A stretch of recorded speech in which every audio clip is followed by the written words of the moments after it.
Alrighty, everybody. This is going to be a little quick video of Dallas, who you can't see, and Matt's sexy mug right there.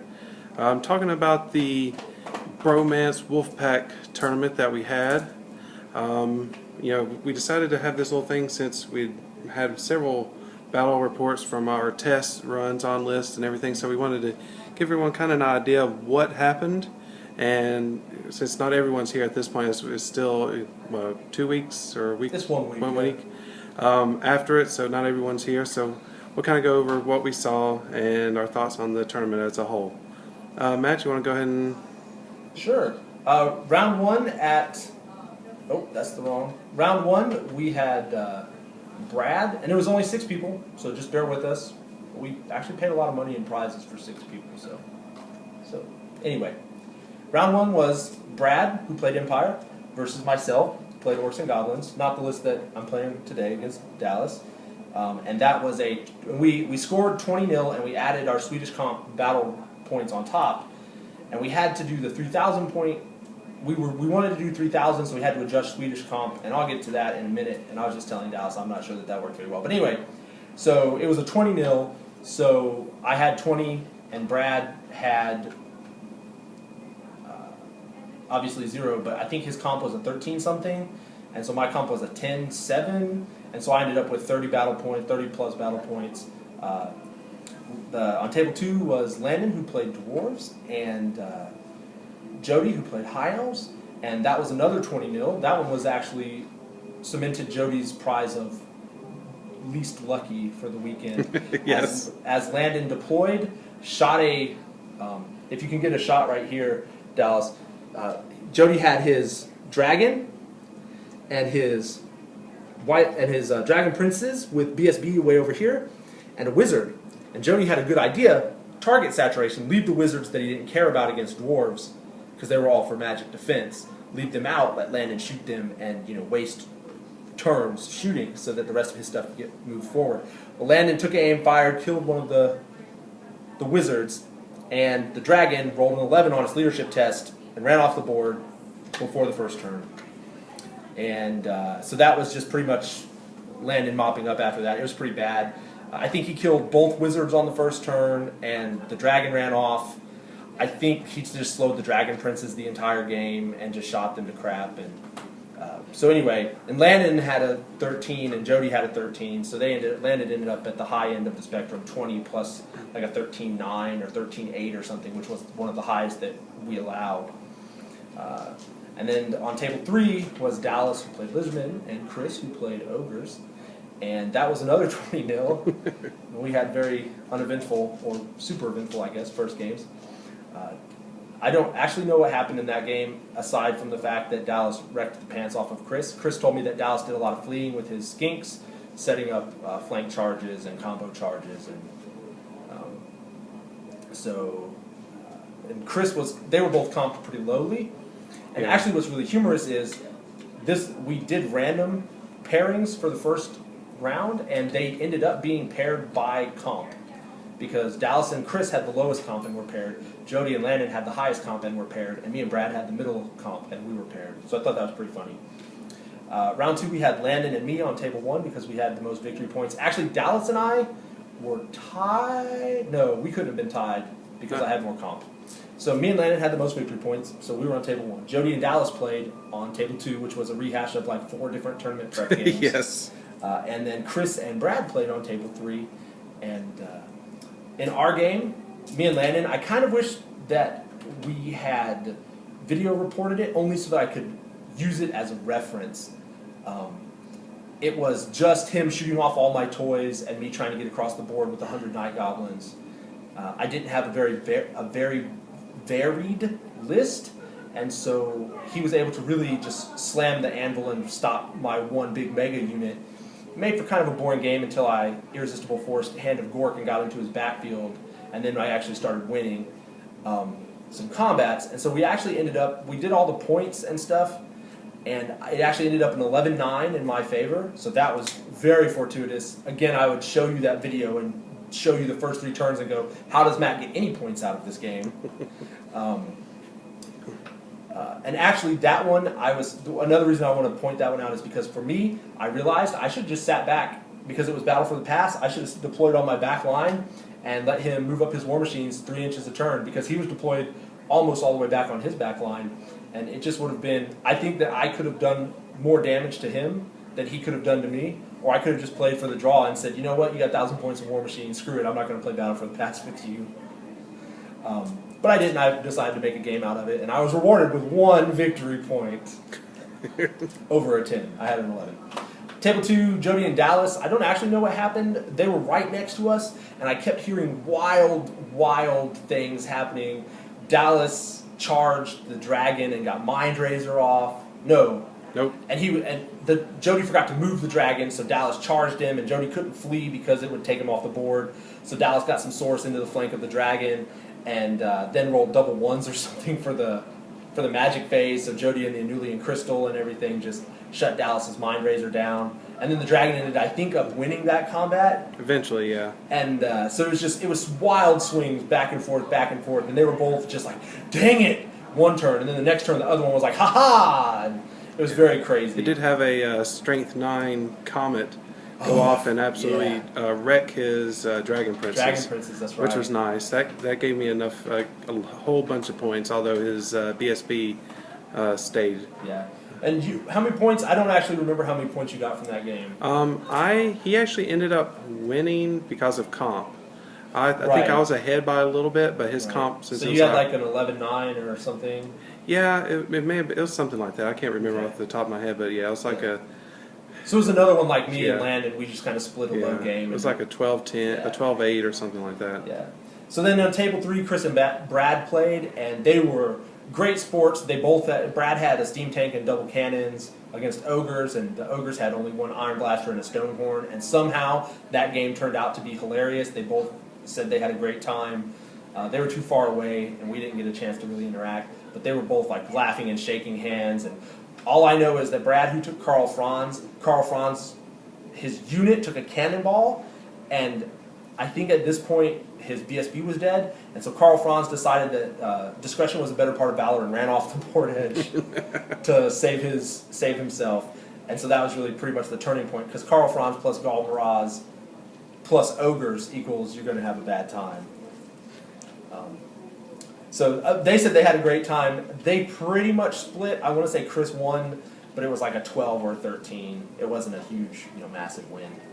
So round 3, which was our final round, it was a little one-day thing. Landon and Dallas ended up playing. Me and Dallas were tied in this round, but I couldn't play Landon again. I had just played Landon, and Jody was number 3, and Dallas couldn't play Jody again. And actually, what ended up happening is I had to play as tied for second. I had to play the last place player, which was Chris, because otherwise, Chris and Brad. If I played Jody, Chris and Brad would play again. And so, in the interest of fairness, we just split. So, table 1 was Landon and Dallas, and I don't have any recollection of what happened that game. I was outside on our outside table, which was table 3.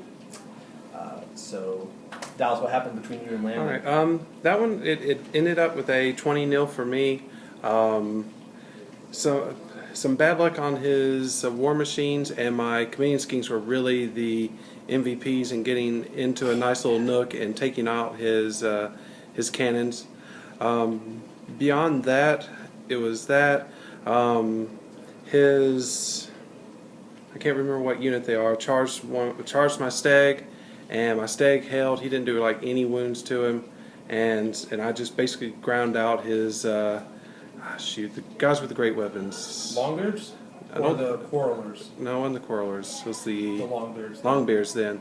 And I was able to kind of grind them out, and and eventually took them down. And beyond that, I had Mind Razor went off well. Pit of Shades didn't do a ton, although it did get one of his. I did a few wounds, but nothing major. Although I was hoping that would be my main thing. And going into it, I was expecting him to more castle up instead of spreading himself out more.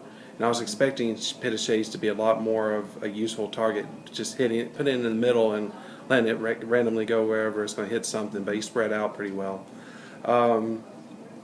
his big thing was the gyrocopter actually just tore me up. Like my skinks were getting tore up by him with his the steam gun. I got a double charge with Scarvet and my Stag on his Anvil of Doom that finally took it out. Let's see, any other big points? Yeah, after about turn 5, I realized that I had plenty of points after I was able to take out a lot of his combat blocks.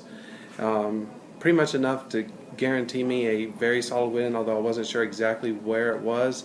So after that point, I actually played it fairly safe and just hung back with my units instead of trying to engage with him and worry about something really funky happening. I think if it had been just a straight up fun game, I would have went in anyway just to keep the game going instead of being a bit of a douche and just hanging back and movement 3 dwarves, they're never going to get to me. Even though I am movement 4, I am faster than him. Faster than somebody. Yes. So yeah, it was the first time I played dwarves, so I was definitely worried about about all his war machines. Although in my list, my Stegodons weren't super important, so I figured if he shot at them and took them out, that would give me time for my actual combat blocks to get into place. So I was okay with that. But it turned out a lot of misfiring happened. So I think he did like 1 wound to my Stag one time when he shot it. It was just pretty bad for him. Matt, how about you in your third round? Well, turn 2 was Jody and Brad, and pretty much Jody just flew around. He weathered the 3 cannons with his dragon list and got in there. It was a good bloody game. I think Jody came out with like 15. I think it was a 15-5 at the end. Brad plays with a lot of cavalry, a lot of war machines. So when stuff goes bad, it goes really bad, and so that was fine. Again, I don't really know a whole lot, but they seem to have a lot of fun playing. And they actually were the 2 ties for least lucky, and Jody ended up winning out, or losing out, I guess. Losing out on some rolls. Yeah. And in my game outside with Chris, nothing went right, and we were playing Blood and Glory, and I had a big unit I had my big Death Star that had all of my fortitude in it. He had a big Death Star that had all of his fortitude in it. And I wanted to get in combat with him, and he didn't want to get in combat with me because I would win. So we killed each other's chaff. I think he won 12-8 because I had more points in chaff than him. And that was pretty much it. It was very annoying. I wasn't aggressive at all with my big block of Night Goblins that I needed to get into his unit. And it ended up costing me because, again, if I could have broke that unit, I would have had a 20-0. And me and Dallas I actually would have won because I had more comp than Dallas if I could have got the 20-0. But I did not. Chris beat me 12-8, so I had 1 major win, 1 very small win, and a minor loss. But because of comp, and also because Landon got 0 points that last game, I ended up being I ended up being first place loser. Because if you ain't first, you're last. Dallas, of course, with 2 20-0s and I think a 3rd win, even though it wasn't very big, right, with Jody. So Dallas won. Landon actually almost beat me. He was, because of his comp, he was within 1.5 points or something of me for 3rd place. Let's see. Actually, I have the final totals. All told, Dallas had 81.1. I had 71.1, so Dallas lapped me pretty well there. Landon had 69.8, so 1.3 points away from me. Who's next? Jody had 60.7, Brad had 55.9, and Chris had 46.9. Even after winning 2 games because of his comp. Yeah. But he didn't get, like I said, he didn't get big wins. I think his biggest win was against Brad, 13 or 15 or something, and he had 12 against me, so not very big deal. We did a painting competition, and Chris's Firebelly won. We don't have a picture of it now, but I'm sure you guys can find pictures of it. His Firebelly won.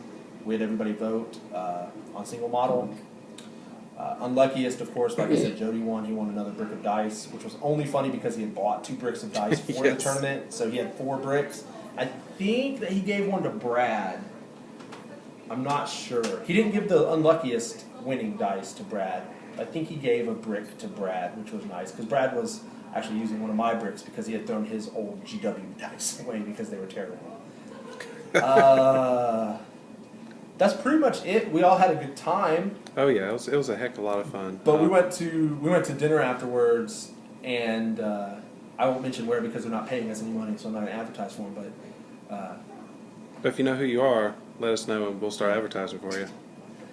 Anyway, we went to dinner, and we just kind of sat around and we made some jokes for a while, and then towards the end we were all just kind of like shell shocked, like the end of Avengers.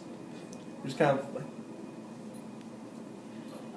and we'd stare around, and nobody would say anything for a while, and then somebody would say something, we'd make a bunch of jokes, and we'd all calm down again and just kind of slowly eat our food. Yeah. Well, Matt, what's your thoughts on the tournament as far as the formatting and like what we might want to tweak? Well, I don't say this to be mad at anybody, but I was very frustrated that I had to play because I was organizing the tournament. And so I'm frustrated that I had to play. I'm kind of frustrated that I won second place while running it. But we had a bunch of people drop. We were going to have 8 people, 9 people involved, me and then 8. And we had 3 people drop, so it went down to 6. I liked 3,000 points. I thought that 3 hours was plenty of time. And I don't dislike comp, although Swedish comp, no comp is made for 3,000 points, and so you always have to adapt it. And we're a small group with, realistically not a whole lot of experience, and so we kind of make mistakes, And I was telling Dallas, I didn't like the way the ogres were comped. I thought the ogres were comped, like Chris's ogres were very soft, and I felt he did have the ogre Death Star, but he didn't have the standard of discipline, so he's leadership 8. He didn't have, he took Lore of the Great Maw.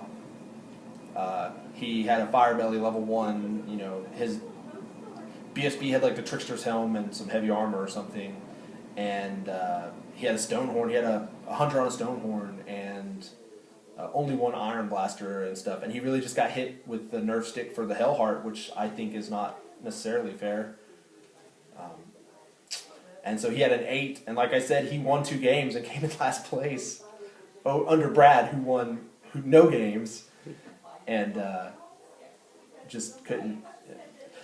And in contrast, the dwarf list was at like a 13-9 or something, and it was, in my mind, it was way more gamey than the ogre list. It was way less fun to play than the orc list, or the ogre list rather, just because it didn't have anything, it didn't have anything unique about it. He took 2 cannons, a grudge thrower, a runed up grudge thrower, an organ gun, a gyrocopter, the anvil, bricks of people. Probably the only unit he uses that I wouldn't expect to see would be the Iron Breakers. But anyway, so I didn't really like the way the comp turned out, and it's not the comp's fault. It's really pretty much our fault. I don't really like that we added the comp every round, because I think it made it add too much. Like I said, Brad won no games, and Chris lost the tournament, winning 2 games, and so I think that's kind of skewed. It did, however, keep the pack closer, because without comp, with comp added in 3 times, Landon was within 2 points of me. Without comp, Landon was like 5th overall. So, because he lost 2 games and won 1 decisive game. So it kept the pack closer, because Dallas without comp was like 20 points higher than the next person. But it didn't skew the results of first and second. It just skewed third, fourth, and fifth. Right. I think I wasn't horrifically against the comp. I think because it didn't hurt my list a whole lot. Although, I probably would have made my Slan a little bit more tricked out. Yeah. But I did get Rumination in there, and didn't take Lore Master, which I was worried about not getting the spells I wanted, but I pretty much did that every time, so that was good. I think we needed, my opinion was that we needed to add like a way to add comp in a less, like just straight up adding that number of points. I don't know how, but some way to do it where it still matters, but not as drastically. I definitely had a fun time. I'm sorry, Matt, that you had to play Oh No. I had a very enjoyable time. I just feel bad having organized the event and being the guy that had to make all the calls, and then also playing and then doing, I guess, well enough to get first place loser. Yeah. Well, a good thing. I think we didn't have a whole lot of times when you had to make calls, which was good. Which was good. I think I never had to make any of my games. I think I had to make one versus Landon, and I'm like 98% sure I made the right call, and not just because it was me making it about my game. Right. So. Other than that, I definitely had an awesome time. I hope next time more Yoshi can make it, and the other Wolfpack folks can make it. Yep. I'd love to get 8 people up here. We have a guy. I actually don't know whether Jonathan's been featured in any videos, but we have a guy up here that plays Warriors of Chaos, Jonathan. Love to get him involved too. So that'd be 10 if I played. And actually, Chris's wife is interested in running the next one, and that would be really cool because that means that if we had an odd number, I wouldn't feel frustrated by playing. Yeah, and also I think a quick shout out to Chris's wife. She was awesome. We had, I guess, some miscommunications on where everyone was going, so we ended up having it at Chris's house, and we thought she was going to be gone, but she ended up being there, and she had to put up with 6 smelly, gross dudes all day long. They were yelling and throwing dice at each other, and she put up with it, and she said that she had a good time. She said she didn't mind. She loved the award ceremony. She thought it was great. We included her in it. She got to vote on stuff. She got to hang out there and clap for everybody as they won awards, and so she said she had a good time. She was interested in doing it again in a more official manner, and so I'd be really excited to do 10 or more people. Absolutely. But one of the things that we decided was we were 100% getting a venue next time. I work actually at a church, and the church that I work at has a hall where we eat dinners, like church dinners, and they'll rent it out for very reasonable prices.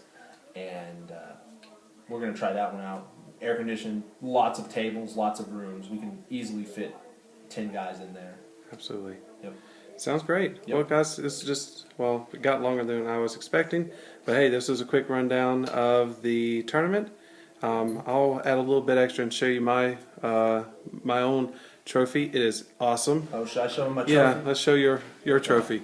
I don't have Chris Johnson's trophy anymore, but this is what I won for second place. That's right. First place loser. If you ain't first, you're last. Absolutely. But I can drink the tears of my opponents out of it. Or wouldn't it be your tears, you loser? Or maybe you mix your tears with their tears. No, I don't cry into it, all right? Leave me alone. And we'll show, I'll add a little clip at the end of this and show mine. Nice. It was an excellent one. And I want to see about possibly getting it either etched in or some sort of Sharpie for name and date, and we can get that going as a... We're going to pass it around to the winners. That's right. We try to do this biannually, about-ish. We do tournaments about biannually, so we're going to hopefully pass around the big, trophy and just have everybody sign it or etch it in or whatever. Yeah, or I'll just keep etching it in every time I win. I mean, you've won the last 2, so... That's right. All right, guys. Hope you all enjoyed it, and we'll post another one next time we get one, and maybe we'll make sure to do it after we're done and everyone's there and they can all talk instead of just me and Matt. Yeah. All right, guys. Everyone, take care. All right, everybody. As I have promised, here is a picture of my glorious, wonderful trophy. You can see there, Wolfmance Wolfpack Warhammer Champion. That's me, and it is extremely heavy. I could use it to bludgeon someone to death with if somehow I lose the next tournament. I think I might just do that. So, hey, I just told everyone my plan. Oh well. Anyway, just want to let y'all see what it was. Awesome trophy. And that's the end of this one, so take care.